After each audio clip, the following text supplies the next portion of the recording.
आज़ाद किसी के साथ नहीं जा सकता। गुलाम नबी आज़ाद सिर्फ नबी का गुलाम है और किसी की गुलामी नहीं करता। इसकी मेरी अपनी ज़ाती वजह अलग है, लेकिन हमारे साथियों का हम पर दबाव या ये कहना, उसकी वजूहात बहुत सारी। और मैं हमेशा फाइटर रहा हूँ। I always lead from the front. पूरे हिंदुस्तान में जहाँ जहाँ मैं इंचार्ज रहा, तो मैंने पार्टी को प्रोग्राम नहीं दिया, मैंने प्रोग्राम बनाया, लेकिन उसको इम्प्लीमेंट खुद ही किया,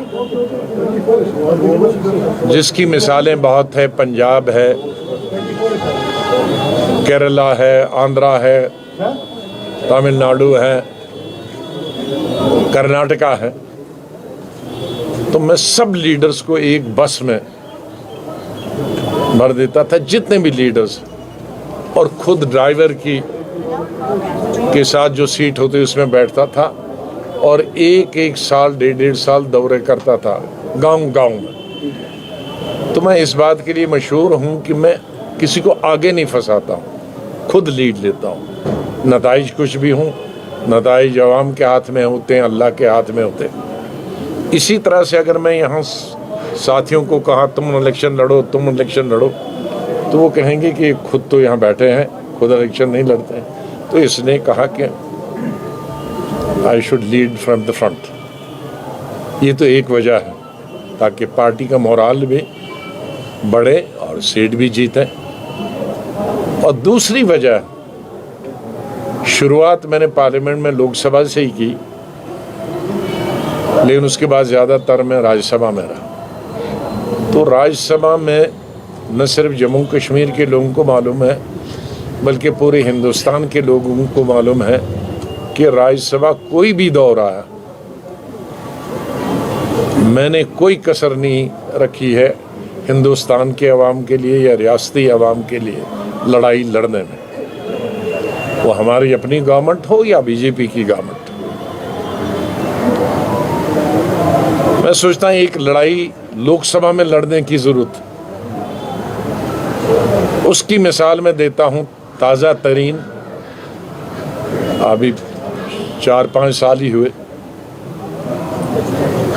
जब हमारा सबसे बड़ा असासा स्टेट का स्टेटहुड 370 35A ये अचानक आनन फानन में हमसे छीने गए। और ये ऐसा है जैसे कोई बिजली गिरती है अचानक बरसात में, उस तरह से ये बिजली, सियासी बिजली गिरी। उस मायूसी के आलम में मैंने वो बिल भी नहीं पढ़ा था, और मैं 4 घंटे नीचे ज़मीन पे बैठा। शायद मैं ज़िंदगी में 4 घंटे पहली दफ़ा, और शायद पार्लियामेंट की तारीख में भी कोई लीडर अपोजिशन या आम एमपी भी 4 घंटे ज़मीन पे धरने पे बैठा। और उसके साथ ही एक मेरा बाहर निकला वॉशरूम जाने का, उसने कहा आप पर तो ये टेलीविज़न दिखाता ही नहीं, किसी को पता ही नहीं आप धरने पे। तो फिर जाके मैं अपनी सीट से मैंने कहा कि मैं बोलूँगा, चेयरमैन ने इजाज़त दी। वो आप तकरीरें रियासत के सब लोगों ने सुनी, और उसके बाद लोगों ने एक ही तकरीर सुनी है। तकरीबन मैंने 6-7 तकरीरें, क्योंकि वो कानून बाद में एक एक करते आए, वो तो इंट्रोडक्शन करते कि बिल जब पास हुआ तो मैंने बहुत सारी तकरीरें की। और फारूक साहब ने मेरी एक तकरीर का भी एक पब्लिक मीटिंग में जिक्र भी किया था, तो किस तरह से मैंने दूसरी स्टेटों के मुकाबले में कहा कि हमने कितनी तरक्की की है 370 में ही। ये कहना गलत होगा कि हमने तरक्की नहीं की। तो मैं सोचता हूं कि अभी ये लड़ाई अभी लॉजिकल कंक्लूजन पे नहीं पहुंची। उस लड़ाई का ये फ़ायदा हुआ कि वज़ीर आज़म ने और होम मिनिस्टर ने हमारी वो रिक्वेस्ट मंजूर की कि स्टेटहुड देंगे, जो कि पहले उड़ा ली थी। उस लड़ाई जो जद्दोजहद हमने 1 महीना की, स्टेटहुड माना। लेकिन आजकल जो चमन गोइयाँ हो रही हैं कि स्टेटहुड देंगे, लेकिन वो दिल्ली जैसी स्टेटहुड होगी, पौंडीचेरी जैसी स्टेट होगी। मतलब लॉ एंड ऑर्डर भी गवर्नमेंट ऑफ इंडिया के पास होगा, गवर्नर भी होगा, लेफ्टिनेंट गवर्नर भी होगा, चीफ मिनिस्टर भी होगा, और हर फाइल, हर कैबिनेट का फैसला लेफ्टिनेंट गवर्नर के पास। तो वो हमें मंजूर नहीं, गुलाम नबी आज़ाद को मंजूर नहीं, और शायद जम्मू कश्मीर का हिंदू, मुसलमान, कश्मीरी, पहाड़ी, गोजरी किसी को भी वो मंजूर नहीं।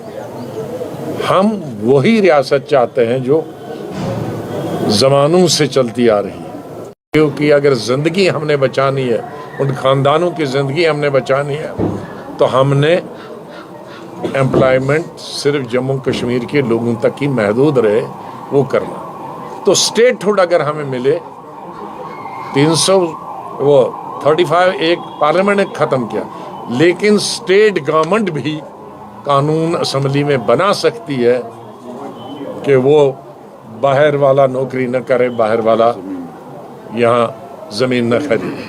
तो स्टेटहुड से एक तो वो स्टेटहुड के फ़ायदे, और इमीडिएटली उसका फ़ायदा होगा 35A में जो प्रावधान है, जो चीज़ें हैं, हम वो खुद कर पाएंगे।